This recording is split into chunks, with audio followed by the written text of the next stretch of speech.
Okay, I think we'll just kick off now and people roll in when they do. Thanks so much, everyone, for showing up, and for the folks online who are zooming in. I'll just introduce myself. My name is Gaia Sriskanthan.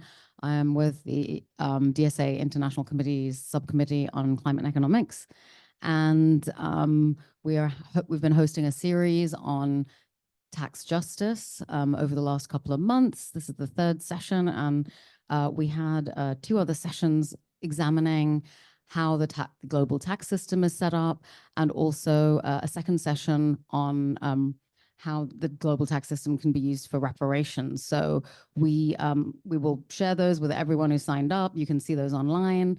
And I just also wanted to, just say that this is quite a momentous time for the tax justice movement. In fact, even this very week is quite momentum.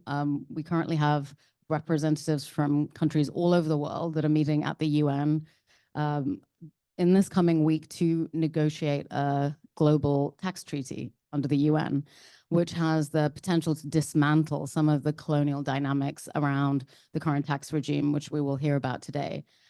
Also, in the last few months, Brazil, under its presidency of the G20 group of countries, is pushing a global wealth tax on the ultra wealthy that is gaining steam. So the global movement for tax justice really is mounting. This is also a busy and important time for our movement here in the US, and we have folks out canvassing for socialist candidates so that we can get people elected to pass the kind of tax laws we want. We also have comrades who said that they couldn't make it today because they were out at college encampments that are happening all around the city to contest the genocide in Gaza. They're protesting the very imperialism that has built the tax system that we have today. So I'm both sad and glad that they can't make it because they're doing very important work out there on the ground.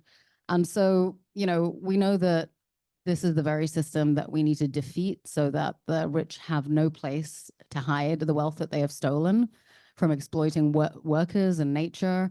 And they use that wealth in order to maintain the system that leads to the oppression of people in Gaza. So it's really all interconnected. So I just wanted to express solidarity with all of those out there fighting the good fight.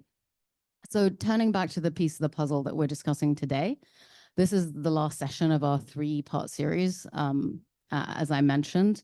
And so for the final session, we're extremely lucky to have Stephen Dean, professor of law at Boston University, here with us to connect the dots between the colonial roots of the global tax system and the racialized history of taxation here in the US. Stephen is an expert in tax law and its connection to social and racial justice. He has testified before the House Ways and Means Committee about the impact of racism on tax policy. He's written a number of books critiquing tax law and philanthropy, and his current book project, Global Jim Crow, Taxation and Racial Capitalism, which he'll be drawing from for this session, explores the impact of Africa's decolonization on the trajectory of global tax regimes. So Stephen, we are so grateful to have you and all your knowledge and expertise in the room with us today, and we're looking forward to your presentation. And we'll give you about 40, 50 minutes. And after that, we can have a discussion. So please do keep track of any questions that you have and reflections you'd like to share, and those online can write those in the chat as well. So Stephen. Great. Well, thank you so much. Thanks for inviting me. Thanks for making this happen. It's really exciting to talk to you about this project that's been, years in the making. I never expected. We were talking a little bit before about how you ended up doing the work you're doing now. I could never imagine myself as a tax lawyer, but that is how it happened. And after I talk to you about the project, you'll understand a little bit more about how that happened as well. So the book I'm working on is supposed to be coming out with Oxford probably the beginning of next year, is Global Jim Crow, Taxation and Racial Capitalism. And it really explores, I just realized I'm having something that I really need to do just for 2 minutes. Can I do that? I'm sorry. Sorry, I'm going to disappear just for a second. Be right back.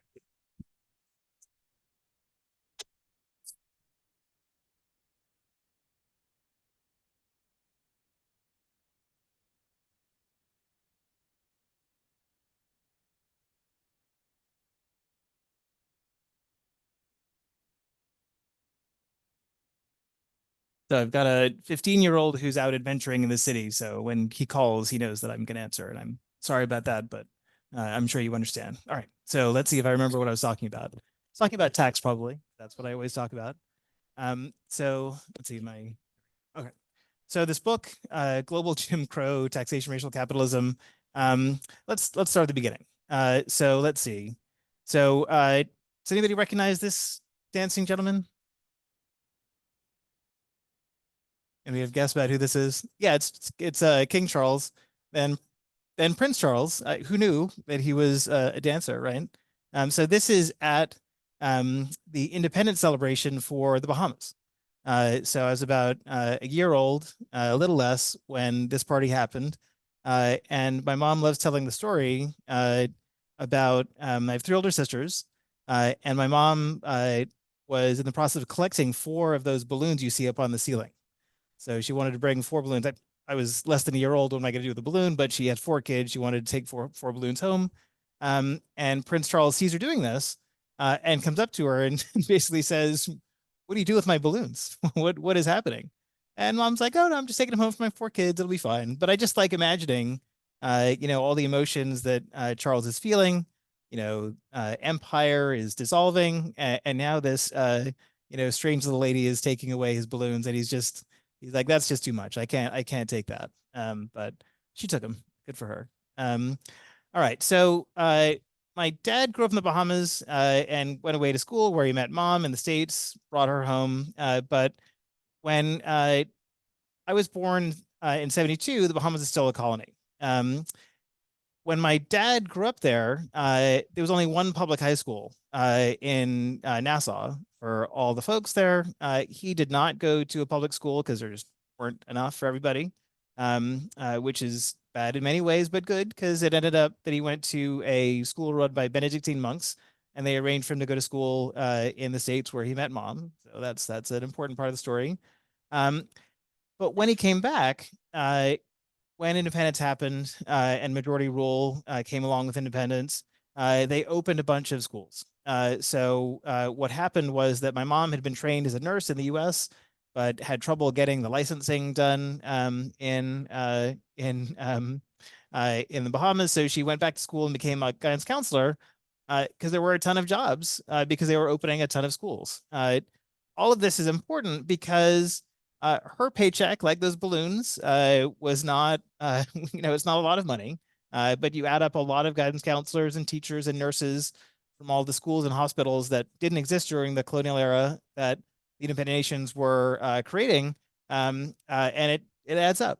So you can imagine that, King Charles was not the only one getting nervous when this was happening, and we'll talk about what that moment triggered. So this was a phenomenon, across the world, but especially in this time in Africa and in the Caribbean, when these states were becoming independent. They dramatically increased their spending and were trying to build up the services, especially education and healthcare. The dynamic was that they didn't want to spend any money that the metropole wasn't likely to approve of because even if they happened to have the money in 1 year, they knew that the ongoing commitment would be something they would need support from the colonial powers, and they were not supportive of it.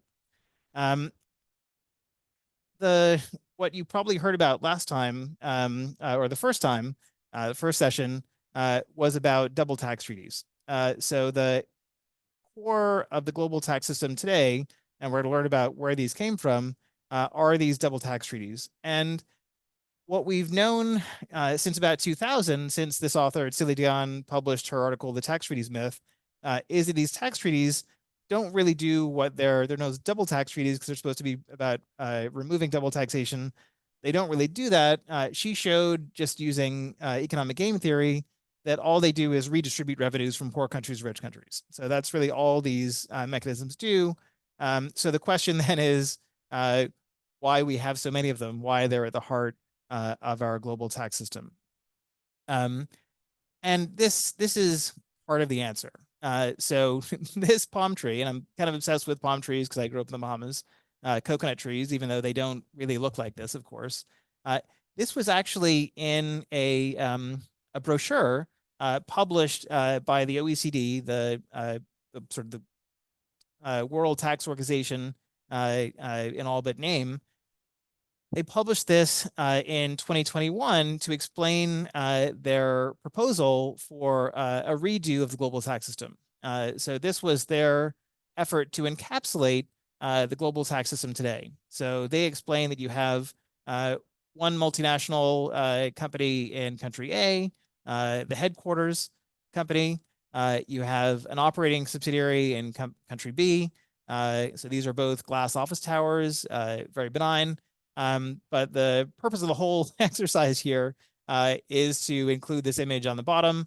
And what they're trying to suggest here is that the reason that we all can't have nice things are countries that have sunny weather and coconut trees. That's what they're suggesting here, that's what these low tax jurisdictions are. And what they really know is that these jurisdictions are not certainly all, or even most importantly, tropical islands. In fact, what they are, and you see the same dynamic happening in remarks by President Biden when he announced the American Jobs Plan. He announced that we are going to make a once-in-a-generation investment, unlike anything we've done since the space race, and he's going to pay for it by making it possible for companies to hide their income in places like the Cayman Islands and Bermuda in tax havens. So what you've been told is that the reason we can't have nice things, the reason we can't make these investments, is because of the Cayman Islands and Bermuda, and that is not in fact the case. So when Biden did this, I lost my temper, which I find myself doing more often these days, and I wrote an open letter to him in the Nation explaining what he had done, and that he was using race here as a way to generate support for his program. And I know a lot of the folks who work in his administration because I've been a tax nerd for a long time. And one of them I know made sure that in a speech he gave to Congress a few weeks later, he didn't fix it exactly, but he added Switzerland to his litany because, of course, the most important tax havens are not. Maybe there are coconut trees in Switzerland. I haven't seen every part of Switzerland, but I don't think that is really what they're known for. Switzerland, the UK, the Netherlands, these are all critical to the global tax system that allows multinationals to avoid paying tax. So what is the real problem? So some of you may have heard of this transaction that's called the double Irish Dutch sandwich. So great if you have, not necessary if you haven't. But this is one of the key ways that technology companies, Apple was the one that pioneered this transaction. What this essentially does, as the title of it suggests, having very little to do with tropical islands, they use Irish companies, a pair of Irish companies, and a Dutch company to move income from operating companies in Europe to Ireland. And this works because of Ireland's sophisticated treaty network. So these same treaties that Dagon wrote about, explaining that they are the reason that we can't have nice things. They are taking money from poor countries and moving them to rich countries. This is one of the mechanisms that actually, if Biden were, if he wanted to be accurate about what the problem is, he would rail against sophisticated transactions like the double Irish Dutch sandwich. Again, no mention of coconuts here, just Ireland and the Netherlands. So after I lost my temper, I wrote about this.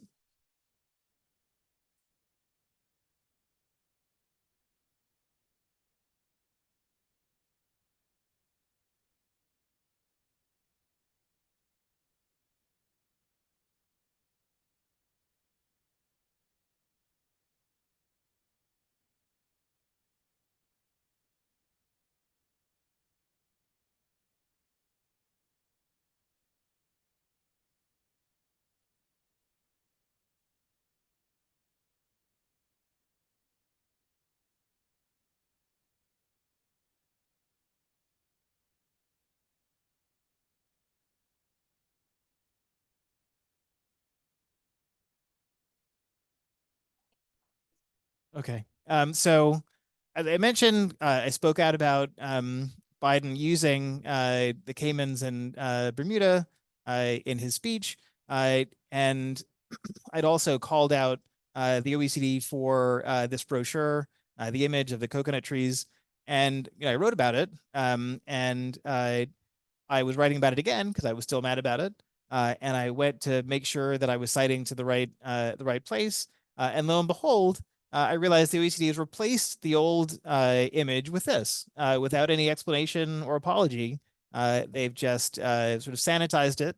I was very lucky that the student editors of the Law Review, where I had published the first piece, had created an archival link, the original brochure. Otherwise, I would have just sounded like a crazy person. Anyway, I sound like a crazy person anyway. But at least that original image is still there. Of course, why would you publish this image at all? Right? This image doesn't tell you anything. It's not very effective if you leave out the racism. All right. So where do we all start? Where did this all start? Uh, the the story we've been told in sort of the tax universe is that the problem we face now, the double Irish Dutch sandwich, all the rest, is just an accident. It was something that happened. Uh, Nobody intended it to happen. We were all just trying to make sure that global capitalism would flourish, and this inability to collect tax is just an unavoidable consequence of everybody's good intentions. And it turns out that if you look at the history of it, that's not true. Um, if you look at where things started, things were very different. So at the very beginning, about a century ago, at the very end of World War One, what the United States did was something different than the treaty, which is regressive, moving money from poor countries to rich. We did something that was very generous. We created what's called the foreign tax credit. This tax credit allows the United States to say, no, you other country, you keep the money. You collect the tax. Say you're paying tax in Germany after World War One. The U.S. says, if you can show us that you paid $1 of tax to Germany, the U.S. is going to forgive your tax burden here. You know, let's let bygones be bygones. Germany, you keep the tax. You need it more than we do. That'll be great. As it turns out, when the poor countries of the world were Europe, we took a very different approach. So not the treaty-based system that moves money from poor countries to rich. We started out with a system that was very generous to poor countries, just when they were different than the poor countries that we have today. We made this present of revenue, as Edwin Seligman described. He'll come up again later, Mr. Seligman.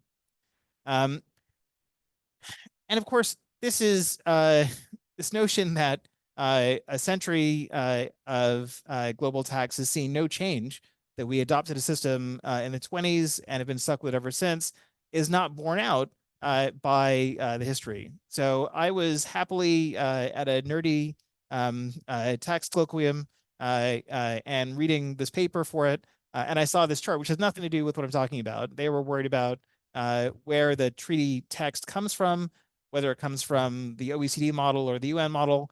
But they produced this chart, which shows quite clearly that even though we have many treaties today, almost 3,000 at the time they did this, we really didn't have that many in the 20s, right? Not that many then. And we didn't really have that many in the 30s. We didn't really have that many in the 40s. In the 50s, we didn't really have that many. And it wasn't until the late 1950s and the 1960s that the number of treaties really took off. And, uh, the question is, what was happening in the world around this time that would explain that radical change, going from a handful of treaties when they were first. The League of Nations is the organization that created the model double tax treaty in the 20s. So they created in the 20s, and we had very few of them until decades later. What all of a sudden made treaties so important, right? It wasn't as though global capitalism had suffered in the post-World War II period.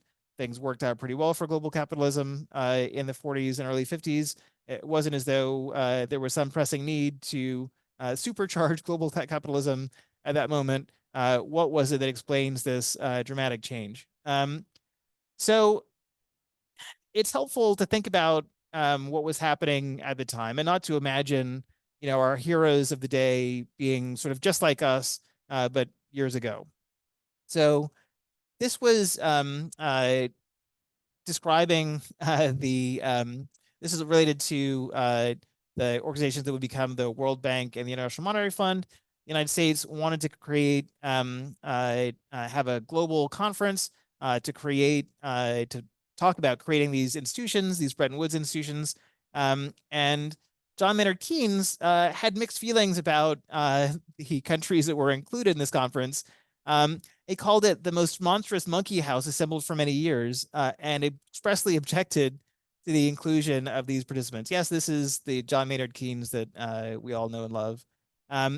So what was happening at this time, we are building a global governance system that was truly inclusive.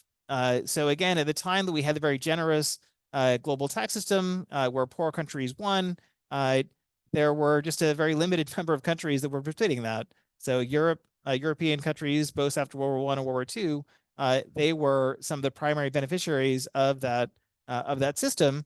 But after World War II, when the Union was formed and a lot of these countries were becoming independent, joining the process, gaining a vote, what happened was that there was objection to having this truly global governance. And what happened was that in 1957, when Ghana is formed, and Nkrumah says that the black man is capable of managing his own affairs, that's not a universally shared view.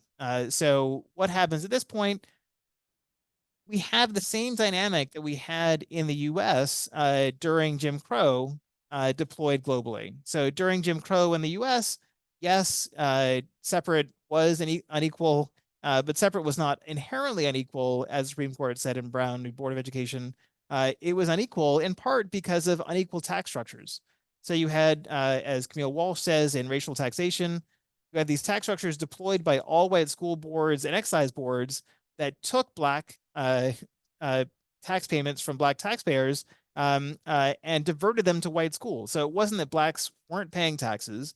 It wasn't that there weren't resources available for black schools, but they were being diverted from those schools by these all white school boards.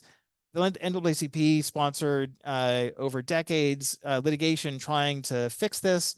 So they challenged, for example, a Kentucky statute that designated all corporate property taxes as white. I don't know how they figured that out. They decided these corporate property taxes were white. They should go to white schools.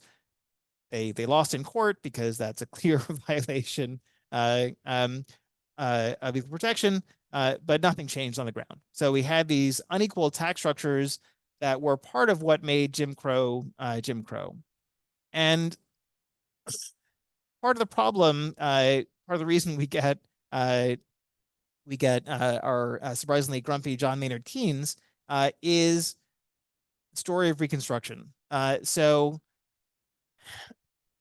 I'm sure the folks in the room know this. I did not grow up in the US, so I didn't grow up learning US history. I learned all about pirates in the Bahamas, which is fun, but not very helpful in this context. So after the Civil War, there were great strides made in including blacks in government, black senators, black congresspeople, black governors, black judges, and that was right on the heels of the Civil War. But what happened was there was an enormous backlash, the Ku Klux Klan being part of that, but it was much broader and involved all sorts of fraud. So Reconstruction ended, or as Eric Foner says, was left unfinished because of that backlash. But the history that was told around the U.S. By prominent scholars at Columbia and elsewhere was that the reason that Reconstruction failed, in their view, was that blacks were just not good at governing.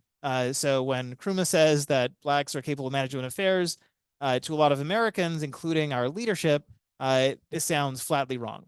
So we believed that blacks were not actually able to do this. And as Boner says, around the world, the key history lesson of Reconstruction was taken to be the impossibility of multiracial democracy, which is why when you hear Keynes talking about the Mattis Monkey House, he is talking about there's a famous book that was a real bestseller that described Louisiana's legislature in the Reconstruction era as a zoo. So he's not just picking these ugly metaphors out of thin air. This was the way that Reconstruction America was discussed, and that was being imported to this global context.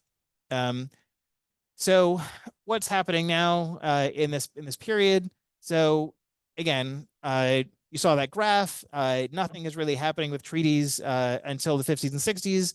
What's happening in the 50s and 60s? What is the explanation for this dramatic change that made us all of a sudden switch from a system that was favorable to poor countries to a system that was unfavorable to poor countries?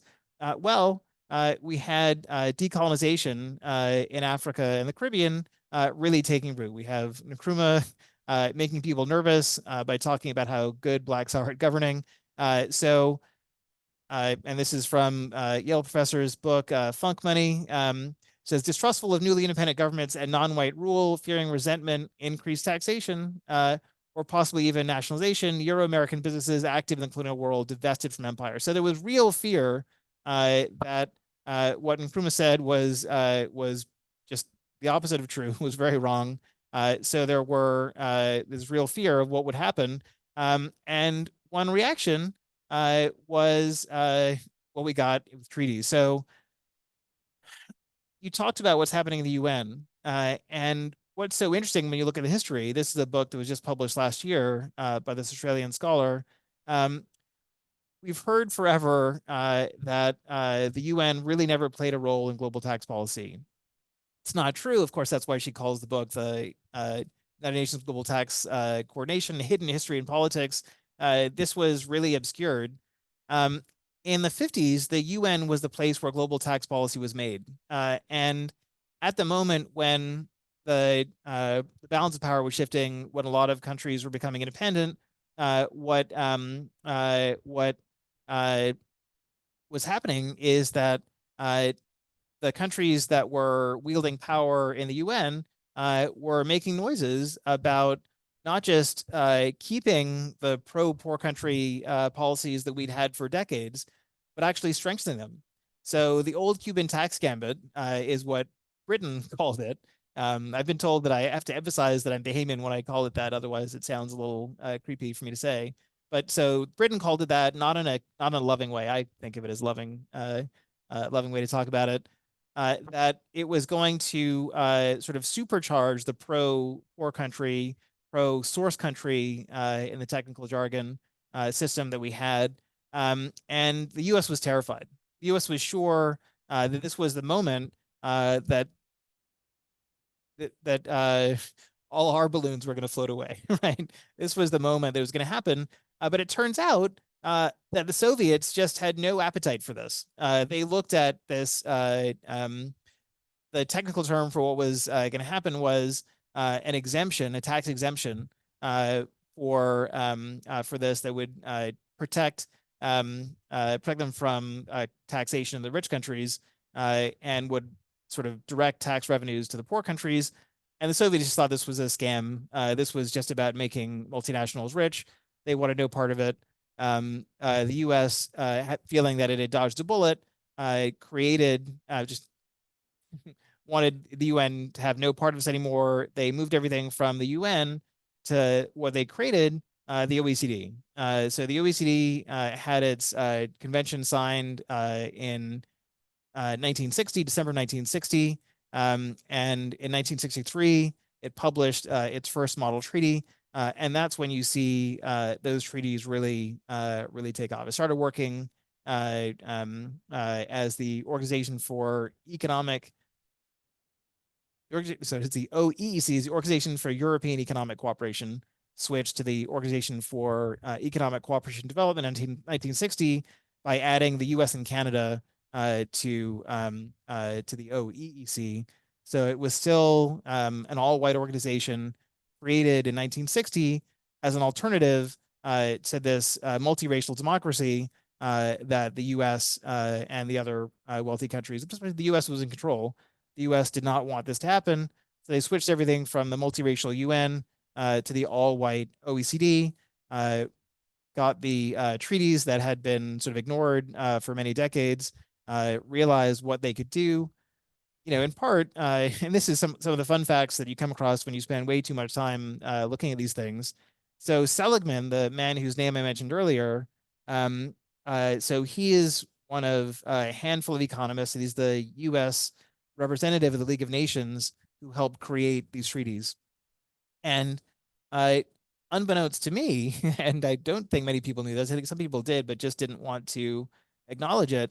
So I mentioned earlier there were scholars at Columbia who were primarily responsible for sort of retelling the history of Reconstruction, making it into a story of Black failure and Black incompetence rather than one of white fraud and violence. And it turns out that one of the key members of that group, known as the Dunning School after one of the professors, uh, was Seligman.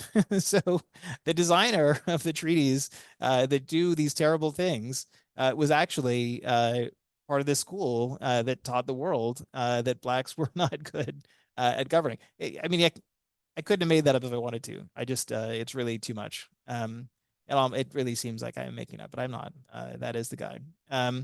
So where do we end up? So in 1939, there were 20 treaties. So this is long after, this is more than a decade after the model, the League of Nations model treaty is created.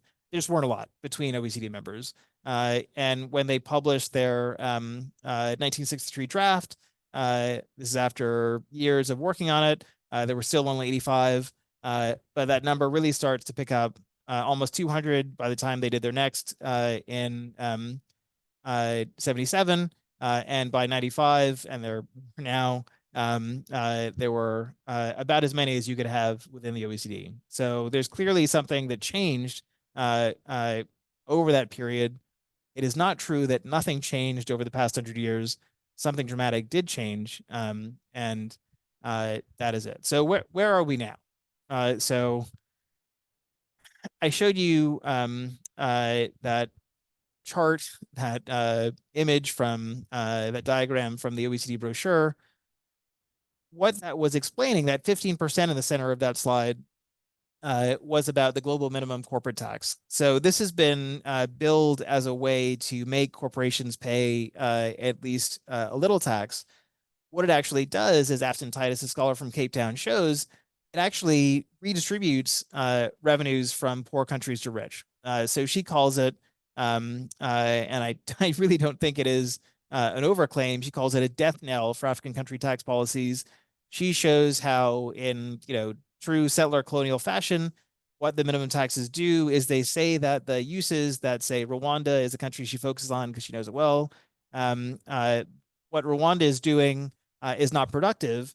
So we are going to claim those tax revenues for ourselves. So when Biden says he's going to pay for our infrastructure by taking money away from the Cayman Islands and Bermuda, that certainly is not true. If anything, it's taking money away from Switzerland and the UK and Ireland. But what it's really doing is taking money away from Rwanda. And I want us to have infrastructure as much as the next guy, but I don't think we should be getting it at the expense of Rwanda. That is really not, that's not appropriate. And the salt in the wound is that it's being sold as a way of punishing Black countries. Just the irony is too much. So is there any good news here? I've said a lot of unhappy things, so I just want to make things a little better. So one of my big sisters lives in Scotland, and I was very surprised to learn that until the pandemic, I think you can see some of the kids wearing masks here. Yeah. So what they're doing is they're painting what's now known as puffin rock, which until then had been known as Jim Crow stone, because on this beach in Scotland, it had been painted black with a big red mouth on it. And every time somebody tried to paint that out, people would show up and repaint the Jim Crow part of it. So during the pandemic, these school children decided to fix that. I think that's inspirational. I think we should follow their lead and fix global Jim Crow. I don't know if we can do it with a puffin. That's a little too adorable for us, but we'll do it with this. So as you mentioned, the good news is that we're finally having some real progress made in global tax. In 2023, the Africa Group, led by Nigeria, started the process that we were discussing earlier, trying to create a return, trying to initiate a return to the pre-tax treaty era of UN-led global tax, right? I don't know if we're going to get the old Cuban tax gambit back, but certainly the goal would be to have a system that is not the regressive system that we have now, that was designed uh, to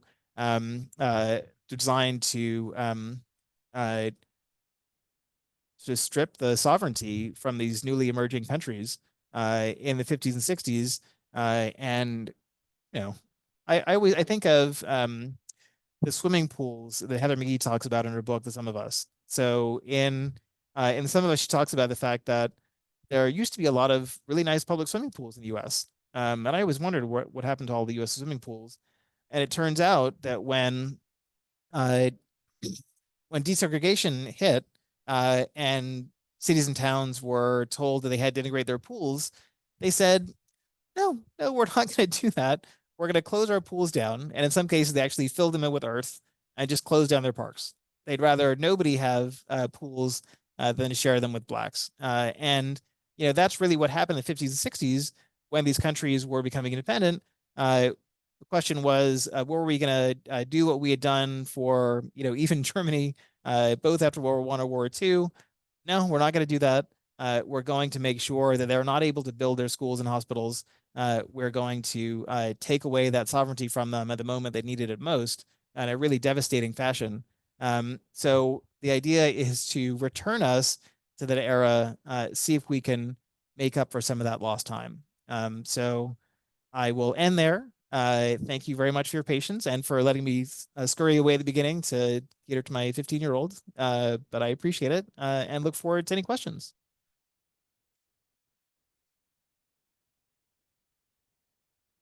So much, Stephen, and I'm going to call on my friend Keitaki to help with the Q&A session, but I just wanted to say thank you for that. And I think that really, it really underscores the way that the system is set up to basically extract the most value from the poor and hand it to the rich. And, we see that on the micro level, that example that you gave about the school system, but we're seeing that now on the macro level as well. And I mean, I've heard people quote figures like for every dollar of like development aid that goes to the global south, about $14 is extracted in return through illicit flows, through unfair taxation, through unfair pricing of commodities that are being sold from the global south. So I think this is such a critical issue. It's such a like linchpin for inequality, essentially.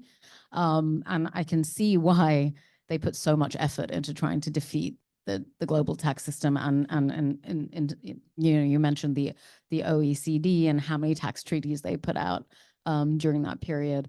So yeah, I'm sure there's a lot to discuss there. But Keitaki, I'll just pass this to you. Thanks, Gaia. Do we have questions on the Zoom that anyone's asking? Yeah, so if people on the Zoom can hear me, please feel free to submit any questions you have for Stephen. Are there any questions in the room? I have a couple that I can kick off with. And I just wanted to emphasize something, underscore something you were talking about. So what's so incredible, and when I talk to people about this, one of the things they're most surprised by is that they didn't know any of this, right? And so a question I got was, well, this sounds a lot like the new international economic order. And my answer was, this was preemptive of that, right? By the time the new international economic order hit in the 70s, this was all done, right? Tax had been stripped out of the UN's purview, and it wasn't really focused. It was just done so cleverly, so surreptitiously, that nobody really knew. And this is generally how this is pitched. And oh, don't worry, it's just technical stuff. We're gonna let the OECD do this technical stuff. They're experts. Of course, when they were, looked at the minutes of the first meeting of the OECD, and of the tax folks of the OECD, and they had a rep from the UN there. And the UN, the minutes reflect that the UN offered to send technical experts to the OECD because they didn't have any. So the story we've been told for a long time was the reason that the OECD took this over was, well, it's a technical thing and they had all the expertise. That's just not true, right? They didn't have any technical expertise at the start. It was clearly just a move to shift power to diffuse the old Cuban tax gambit to make sure that as more countries gain voting rights in the UN, and you saw that even though when Nigeria's proposal went up for a vote in the UN, a majority voted for it, but the whole OECD voted against it. I think a few abstained, but it's incredible to me. The US voted against, the US, Biden voted against a global tax convention. And I just don't know how I don't know how a president who was elected to correct historical wrongs can vote against something like that. But just the way that it's structured so that we don't even notice that this money is disappearing, and that when development aid goes out, we ask for we want to be thanked when we're really taking Rwanda's money to a much greater degree than we're giving it back. Awesome. Yeah, totally agreed. I guess my first question is on this point of the UN tax convention. If we're seeing governance move away from the OECD towards the UN, and I know that some of the initial discussions have started there, what sort of mechanisms would you want the tax convention to include to make sure that we don't just go with the same OECD paradigm of a global minimum tax that concentrates revenues in countries that already have it? I think the key is, and this is one of the reasons that highlighting the historical parallel to Reconstruction is helpful. What we don't want to do is what we did after Reconstruction. So we had 3 constitutional amendments, 13th, 14th, 15th, that did nothing, right? Those were in place before Jim Crow, right? Without real power being put behind the process, whatever the words say, without real teeth behind it, it doesn't matter, right? So I like the 15th Amendment. I think it's pretty great, but that didn't prevent blacks from being disenfranchised for 100 years. It doesn't really matter what the words say. So I do think that I do think that what the Global Tax Convention says matters. We need to be very careful that it's not just hollowed out by moves that the U.S. And other global powers make behind the scenes. So that's my concern. I would hope for something as powerful as the 15th Amendment, but then I worry that we'll get something as powerful as the 15th Amendment, which was not very powerful at all, and allowed all of Jim Crow to happen.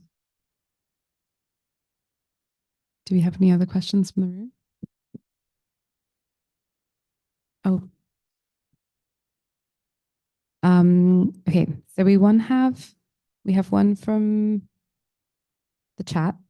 Someone has asked, what do we petition our legislators with? So yeah, what can we do here on the ground in the US to make sure that this process? So I think the goal is to apply pressure, and I say this knowing that I don't think there is much hope of changing the U.S. position on this. I think even in the book I talk about a progressive scholar that I know who worked in the Biden administration. It's possible to convey to you how conservative this space is. I'm not a radical, but in this space I'm really out of control. So the this scholar after Trump was elected wrote a book talking about the progressive case for free trade, worrying about America First trade policies, and that's great. I interviewed her on my podcast years ago. I'm a big fan of her tax work as well. And what she then did as a international tax expert, so she published a piece in The Hill that said, these America First trade policies, they're really not so great. If you want to do America First policies, you should do them in tax, right? Which is, I don't think that was the problem. I don't think the problem was, I think the problem was with America First, right? That isn't, I don't think that's what we want to be doing. I don't think we're looking for a better way to do America First. But that's in the tax space, that is totally acceptable progressive talk, that we want to do America First policies that take money from Rwanda to pay for our infrastructure. I think we need to make clear to our legislators and to Biden administration that they're the ones who are really doing it, to make clear that we're not okay with America First policies anywhere, right? We're not okay with America First trade policies because comparative advantage, but we're also not okay with America First policies in tax because that's not going to create the kind of world we want to live in, right? If we're going to worry, we can't be indifferent to what we're doing to Rwanda. If we take all of Rwanda's money, we can't then be surprised when people don't want to stay there and they'd rather come here. If we're taking all the money from poor countries with our tax policies, with our global minimum tax, that is going to have real consequences for the world. And I think we have to be more mindful. I'm not even sure, it's really not sure how to say this. If the conversation is such that people who view themselves as progressives, that are really hardcore progressives, can get behind America First policies, we've really got a problem, fundamental problem. And the question is, what are our values? What do we care about? What are we going to make happen? And I just don't think it's good enough for the Biden administration to say, we're not going to allow the UN to resume its role at the heart of global tax policy to continue this global Jim Crow system that was designed at the very moment that these countries were becoming independent to make sure they didn't have a voice. That's just not okay. It's not okay to have a system that is profoundly and intentionally, it's intentional, undemocratic. That is not acceptable. And I think we need to make clear to all of our representatives that those are our values. If that's not what people believe, if they believe that Rwanda should be paying for our infrastructure, then they should go ahead and continue supporting this approach. But if we don't think, and I don't think the people in this room, certainly online, think that Rwanda should be paying for our internet, then we need to say so. Thank you. We have another question which touches on the global climate movement. Tom has asked, there's a rising debate in the global climate movement on tax strategies. A lot of this is consequent to organizing that has followed Nigeria's move. So what's your view of this and where we need to go, and where do you see the touch points between tax justice and climate justice? Sure. So there was just, why I focus on the OECD so much. I'll give you another example. So another example that happened in this space, there is there's a mechanism for carbon taxes that allows a rich country to collect carbon taxes that they say should have been collected in a poor country. So the OECD came up with a system for doing this. Lots of complicated jargon, but that's the bottom line. And the rich countries in the OECD will say, well, it's better for the world if this tax is collected. So we're going to collect it on behalf of the poor country that didn't. The problem is then they keep it. And again, I don't know how, I don't know. That's not true. I do know exactly how that happened. And it's the same process, right? Once you set up the process where a handful of rich countries decide, and so the OECD was set up decades ago in 1960. There has never been a majority Black member of the OECD, ever. There's never been an African member of the OECD. It's just unbelievable. That's how you come up with policies like this. They say, yes, we would love a carbon tax. That's fantastic. We're going to collect it even when a poor country doesn't do it, and we're just going to keep it. we're going to keep the revenues because we think that's a fair outcome. Of course, they think it's actually not. Of course, I think even a even a rich country can accept that can be held responsible for knowing that that is not appropriate. But if there's nobody in the room at the table making the decisions that can say, no, rich country, you don't just get to keep the tax you're saying you're collecting on behalf of poor countries. And that's the same thing that's happening with the corporate minimum tax. So, that's why I say that you need people in the room making decisions who do not all have the same privileged worldview. That, it doesn't really matter who collects the revenue as long as somebody does.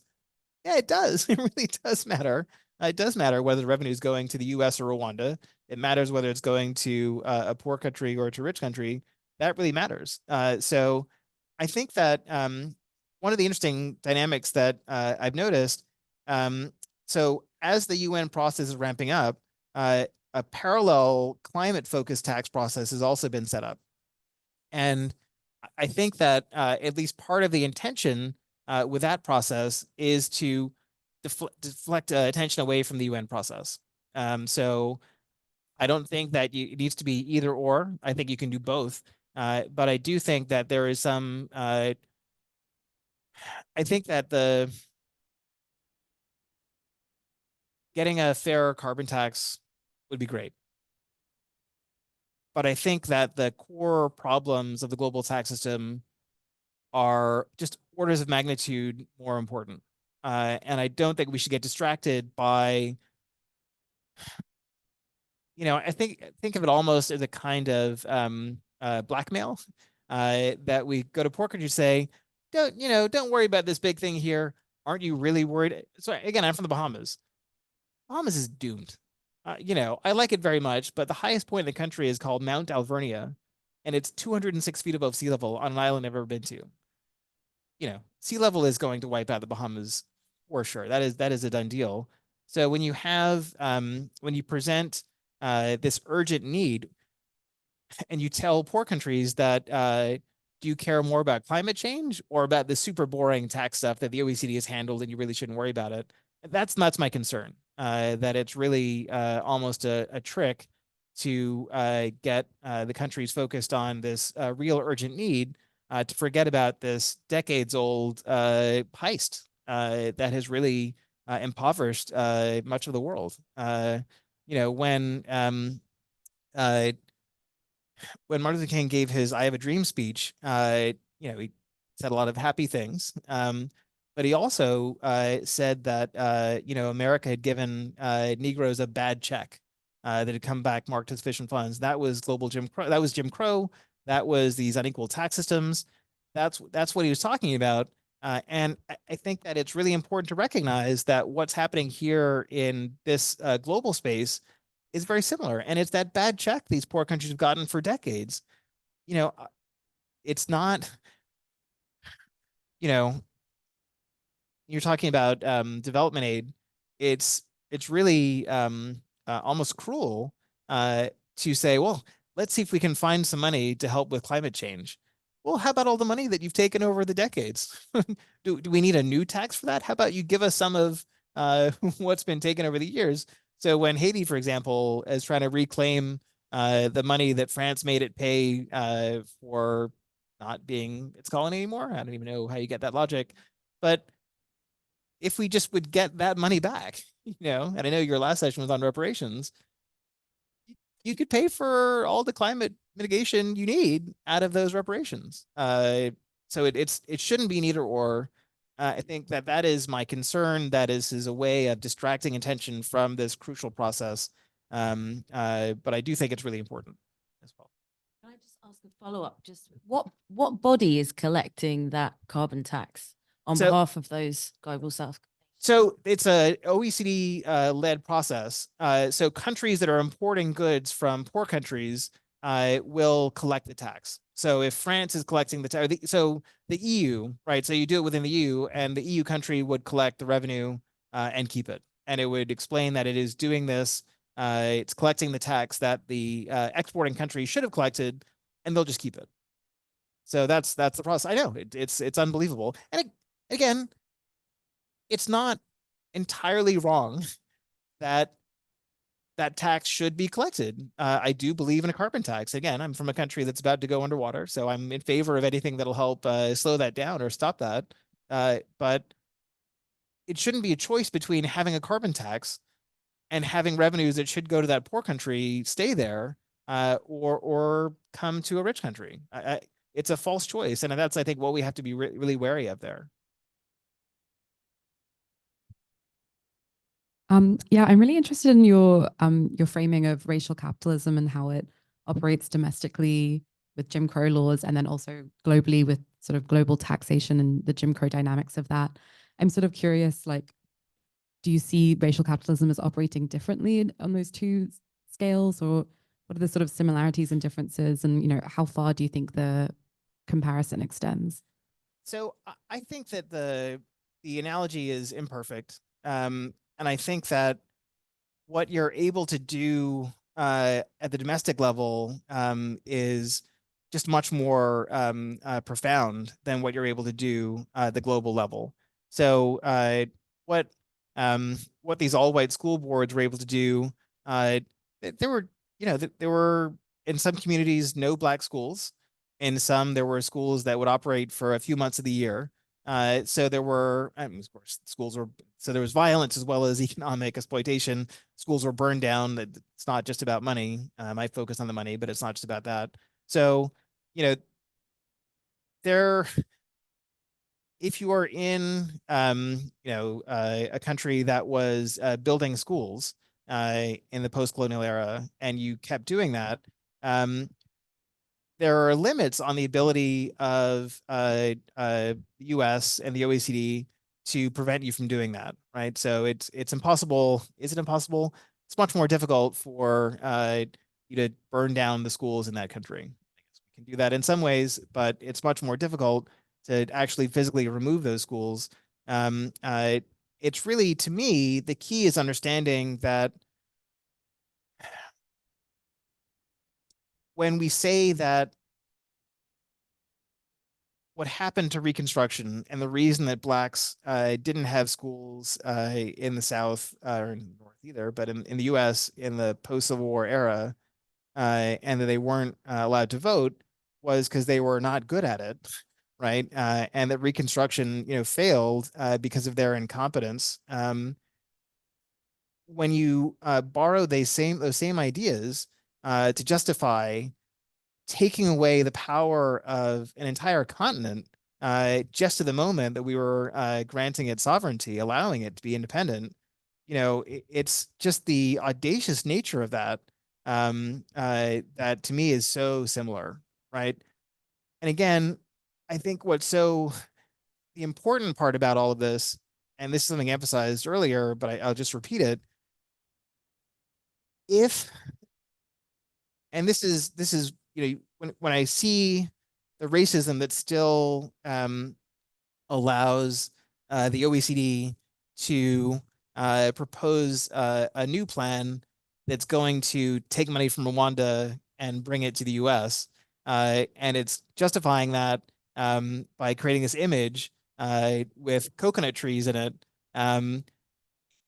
It's just so heartbreaking that the same patterns are being repeated, that we use these racist ideas to justify taking money from the poor and giving it to the rich.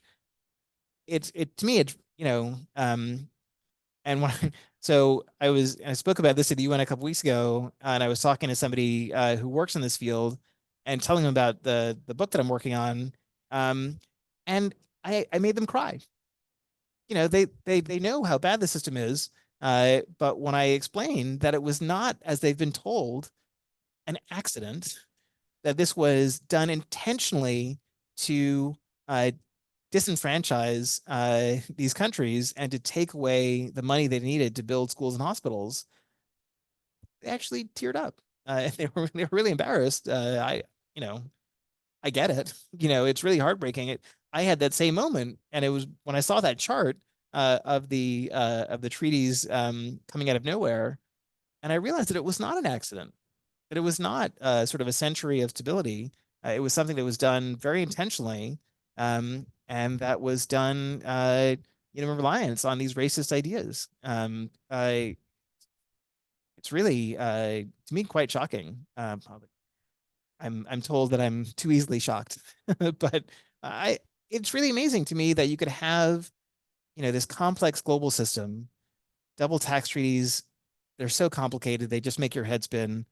And when you peel back all the layers to see that what they are is an effort to keep countries from being able to exercise their sovereignty, it's just so simple, right? What looks so complicated is so simple. And the reason that you end up, again, with Heather McGhee's empty pools is people are willing to suffer, right? People are willing to give up their pools because they'd rather not share them. And the double Irish Dutch sandwich that I showed you earlier, that's bad for poor countries because they're poor and they can't afford to lose anything. But treaties do a lot of damage to rich countries. They probably, in dollar terms, do much more damage to rich countries because we have more to lose, right? The poor countries can afford those losses. They suffer less well than we can, but they're bad for everybody. And it's just incredible that, we're presented this bad idea and we add a coconut tree to it. And everyone's like, yeah, let's go do that. Or Biden says, we're going to spend this money that we haven't spent since the space race, and we're going to get it by, going after Cayman and Bermuda. Really? That seems a strange way to go about building this system. But that's what we're doing. So this idea that we justify exploitation with racism, again, I'm probably the only person that's from shocked by that. But I was truly shocked to realize that that was not only happening today, but that's not an accident. That when the system was set up in 1960 to be an exclusively white organization that has still never had a majority black member, you can't be that surprised when it does things like says, oh, we're going to impose a carbon tax for this other country, and we're just going to keep the money. Yeah, that'll be great. We'll just do that. Thanks, Stephen. I'm going to ask you another question from the Zoom. Tom has asked, would you support a North-South compromise in which global South countries were required to collect the carbon taxes, but kept the money? I think this is a good question, but a hard question. I would prefer that over a scenario where the rich countries collect the carbon tax and keep it. I'm not sure that I would. I think the problem with doing that is that those countries have to, right? So they have priorities in addition to climate change, right? Climate change is super important depending on the country. The mode of it can be very important, but they're also trying to promote development, right? They're trying to achieve other objectives. And so one way of looking at it is if you make them collect the tax, they're going to give it back to those companies in other ways, right? So this happens on the tax side, right? So if we, when the global minimum tax prevents Rwanda from doing what every state in the US does to attract corporate attention, nothing evil about it, that's just the way it works. But we take the revenue because they're being unproductive with it. If we don't allow them to offer those kinds of incentives, they're going to have to offer other kinds of incentives. That's just the world that these countries live in. So I think that wouldn't be a terrible outcome. But the bottom line is they're going to give that money back another way, right? So and I don't want them to, but I just don't think they're going to be able to resist the pressure to provide some other kind of incentive. If they can't lure companies in with the absence of a carbon tax, they're going to lure them in with something else that may be even worse than that. So, and I say, from a country that is about to go underwater, I'm supportive of anything that will slow or stop that. But I think that is the risk, that even if you do what the right thing is on the carbon tax, which I think is impose it and redistribute it. So it was really interesting. The same scholar I'm giving a hard time for advocating America First policies in tax, which I still can't quite believe.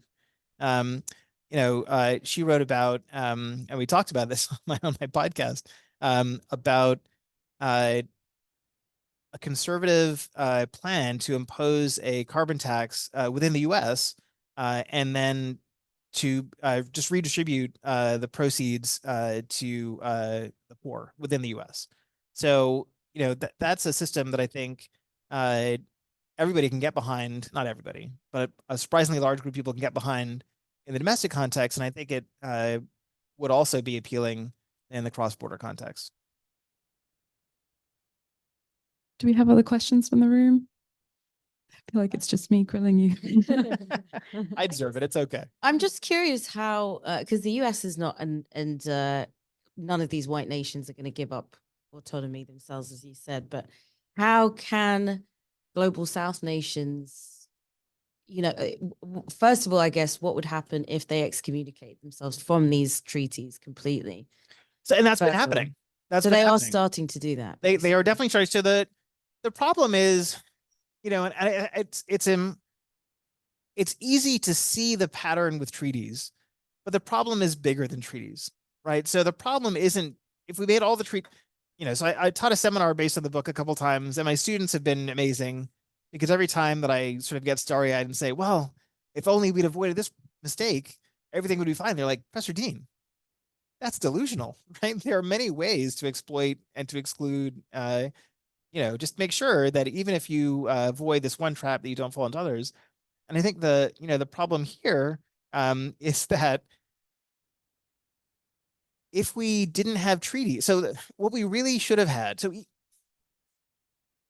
if we could go back to the 1920s, right, the post-World War era, where the US is just saying, oh, you're going to pay money to Germany in tax?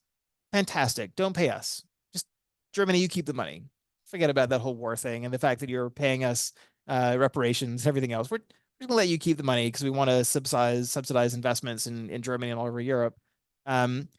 If we could go back to that system, that'd be great. If we could go to what the global South, sort of nascent global South, was trying to do in the 50s in the UN, the old Cuban tax gambit that really would supercharge source taxation, that'd be even better.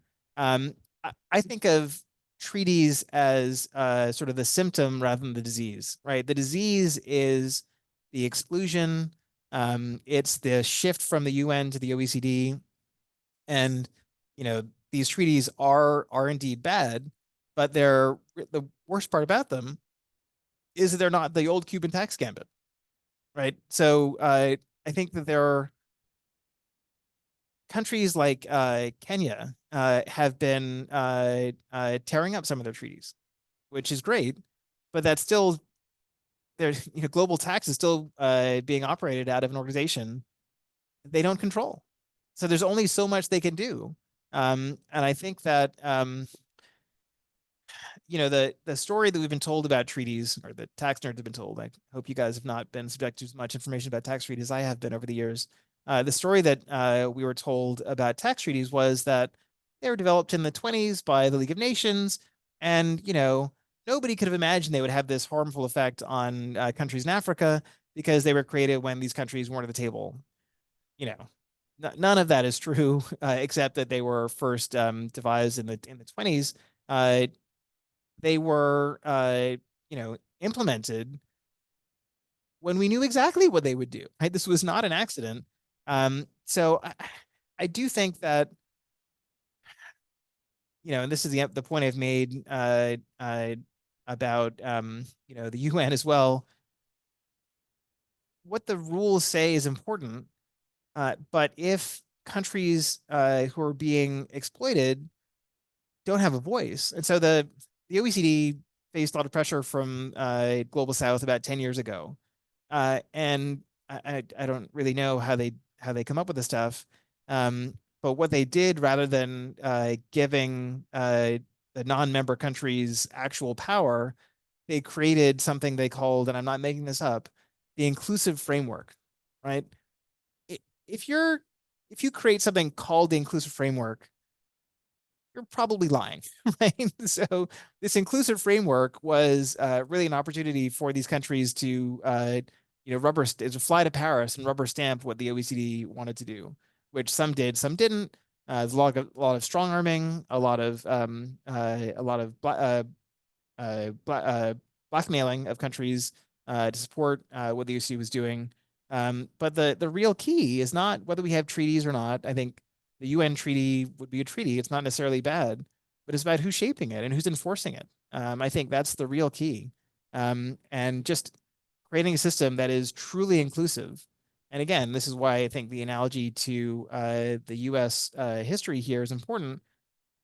Having a 15th Amendment is great, but not if poll taxes and literacy tests can keep blacks from voting. It doesn't really matter whether you have a 15th Amendment without the Voting Rights Act.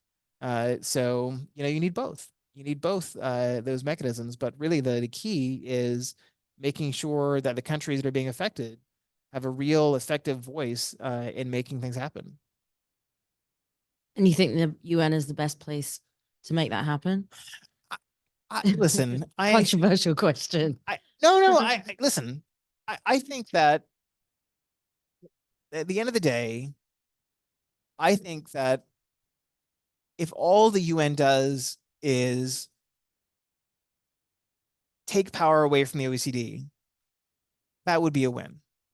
I think the OECD is doing affirmative harm. It's creating these new systems like the carbon tax system. That's a new harm that's being created like a couple of years ago. Right? This, as long as we can stop the bleeding, I think that'd be helpful. I honestly don't know whether the UN is an organization that is capable of undoing all of these harms, right? Of collecting those 14 pennies for every penny going the other way. I'm not sure they can, but they could at least stop additional harms from being generated by a totally exclusionary, totally unfair, and historically quite terrifying in its origins process. I just can't believe that an organization that was created to be an all-white alternative to the UN that has still never had a black member or an African member is allowed to be in charge of anything. I mean, they don't even know what a coconut looks like. Coconuts don't grow on trees looking like that. I mean, that's not, guys, I just need to emphasize this, right? If you find yourself anywhere where, yeah, okay, this one more, yeah, right? Like, so when you go to a grocery store, right, and you see the little brown coconut, the little brown hairy coconut, that's not how they grow on trees, right? That's not, the husk has been taken off. So when I assume this image was made by somebody who's never actually seen a coconut tree, or who wasn't able to like Google it, or maybe they knew they were catering to people who hadn't. I don't really know, but like, to me, that just says it all. Like, these guys should not be in charge of anything, right? This is what you think a coconut tree looks like. Sure, I guess, I'm not saying they should be better at being racist, but you should at least not embarrass yourselves like that. Yeah, these guys can't be in charge of anything. So I think that if the UN were to produce a horribly racist brochure, they would at least know what a coconut looks like. And is that an improvement? I don't know if that's an improvement, but I would prefer that. I don't know. Would I prefer that? I'm not sure. We have a question on the Zoom from Alex, who asks, what are your thoughts about investor dispute courts charging expropriating profits from global corporations, like from South Africa and their Black economic empowerment policies? So I had a former colleague who wrote a lot about investor state dispute resolution systems. And these were actually created. So these have been, these trees, these bilateral trees have been focused on recently because they, essentially what they do is they prevent developing countries from regulating, right? They basically prevent developing countries from instituting reforms that will affect an investment by a foreign investor. And those were designed in response, those were created in response to the same fears that gave us tax treaties, right? The fear that these countries would exercise their sovereignty in ways that would be incompatible with global capitalism, which is, of course, what they were desperate to do. So these treaties were implemented to do that. And of course, what their history has been is that they've been just a disaster for everybody, right? Even rich countries have found that they are having trouble and are paying out big damage awards. So, again, uh, live by the sword, die by the sword. But these are really damaging. And I guess the question is, what can be done about them? And I'm not an expert in this area, but my sense is that it would be that's not that's about to say something that's clearly not true, but it'd be hard to do worse than they're doing now. That's not true. I'm sure it could do worse.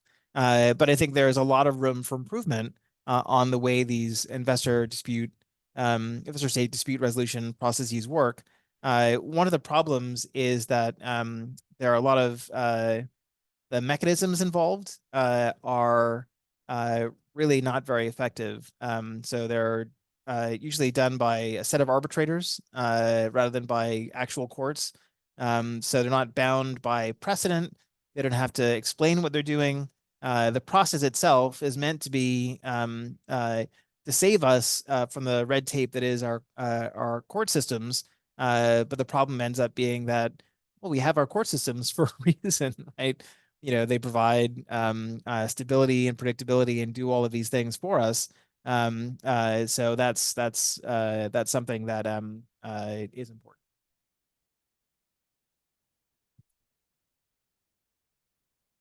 Thanks.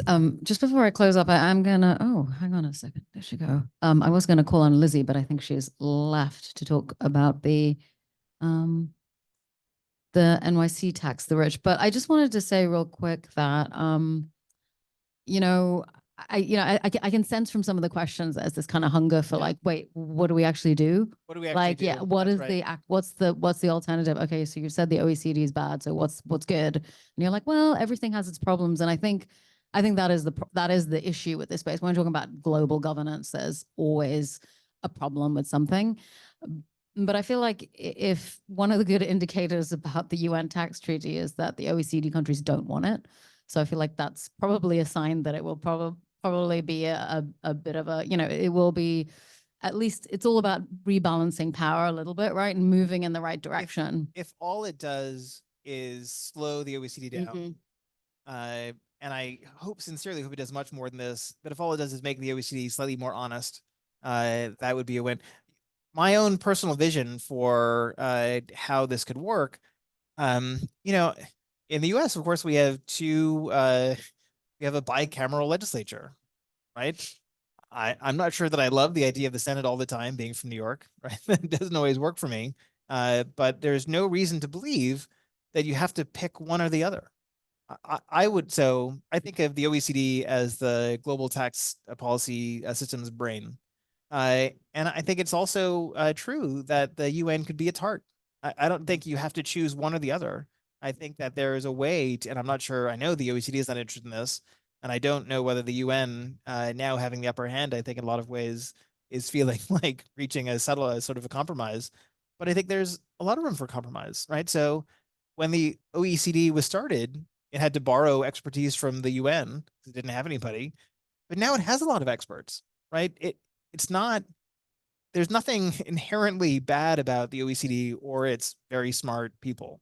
I think the issue is that it needs guidance from an institution that understands what a coconut tree looks like, right?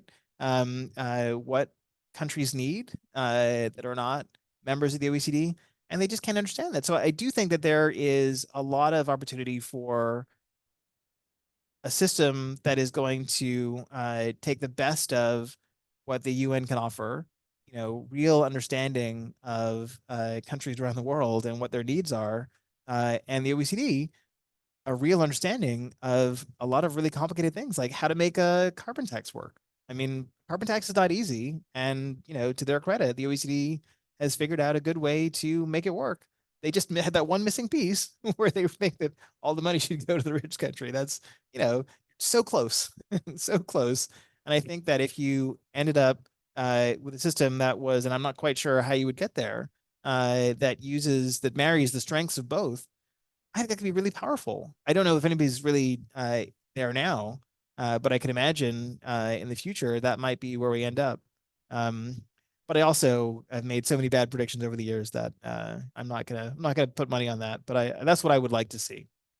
I just wanted to end on like a question about narrative, because everything that you have said today is pretty hard to explain to, you know, like like to sort of gonna build excitement around, really, because it's all very nuanced. It's like, well, this and that, and then, you know, we need a tweak here, but we need full reform there, but it may not work. But you know, like there's a lot of nuance in there, and I'm just wondering what you I'm think. going to give you something with no nuance at all. Yeah. You cannot have an organization in charge of global tax policy that has never had a majority Black or African member. You know, by 2050, a quarter of the world's population is going to be African, and there's going to be they're not going to have a voice in global tax policy. That's insane. So yeah, to me, that is the key takeaway, that you can't have an organization that is in charge of something as important as all our money, right? That has never had, that was created as an all-white organization, that in the 60 years of its existence has never had a majority Black member or an African member. That's just not okay. Like we cannot accept that. That is not, that is not an acceptable state of affairs. And all the bad things that have happened, I trace directly to that, in really smart but evil choice that the U.S. helped orchestrate in 1960. It's really remarkable, and it's been so enduring. I think that is a lesson that is very easy to relate to people. You can have an organization in charge of something as important as all of our money that has never had a majority Black or African member. That's just not okay. Yeah, and I think that's why a lot of tax justice advocates are like, at least under the UN, every country has a vote. So that would be yeah. that's No. like the only sort of standing institution that would offer that kind of governance for all of its imperfection. And I think that the OECD and the US, which is really the real power in the OECD, they've had a lot of time to do better, right? The idea that this is a new problem. So, the real where the OECD had its moment to course correct was in 2000. So in 2000, this was the moment where we first started realizing, rich countries started to realize that they didn't necessarily have all the money they needed to pay for Social Security and everything else. So the G20 asked the OECD, which had been in charge of global tax policy, why can't we, what's happening? What's gone wrong? And so the OECD went away to think about it for a while. And they came up with an answer. And what they did, they came up with a blacklist of countries that they were blaming for the problem. And on that list of countries, and I wish I were making this up, but I'm not, was Liberia. So Liberia was on a list of countries. They're being blamed for, all the problems that we're facing and the end of the welfare system as we know it in rich countries. And this was in 2000 when Charles Taylor, like the idea that it was probably the only thing they were innocent of at that time, right? The Charles Taylor regime is about as evil as you can get. But it wasn't like Europeans and Americans weren't hiding money there. That's like the only thing that they weren't doing. And it was a moment where the OECD had an opportunity to say, well, wow, maybe we're an incredibly unrepresentative institution that has been captured by multinationals because it's just so it's so undemocratic. But they didn't. They're like, well, we know who the problem is. It's Liberia, which is totally insane. And I tell the story in a different article about how the Congressional Black Caucus got wind of this and stood up to the OECD and prevented them from imposing sanctions. They were going to impose sanctions on Liberia for something Liberia was totally not guilty of, because again, they don't know what a coconut looks like. They don't know what was happening in Liberia, even though any reputable international organization should have known that if they're going to publish a list of countries they're going to sanction and call gangsters. Really, you can't do that. You should not have Liberia on there. So that was a moment where we could have gone a different way, but this was the easy way. And that really gave a lot of power to the OECD. They were able to position themselves as guards against lawlessness, sort of a global tax police force. instead of a bunch of nerds. So I think that there's a real opportunity to do better. I think I'm a law professor, so I sound weaselly a lot of the time. But it's better to have, it's better to have everybody voting. I think that's the lesson of Jim Crow, that if you don't give people the real right to vote, not just sort of the 15th Amendment promise of voting, but actual voting rights, it's not going to work. It's going to go very badly. Well, on that note, maybe we can wrap up. Everybody has to have a right to vote. Well, thank you so much, Stephen. Thanks for this. I'll be sharing any papers you have or any reading that you think that folks should look at if they want to learn more. And thanks everyone online and here for joining. Thank you. Thank you, everybody.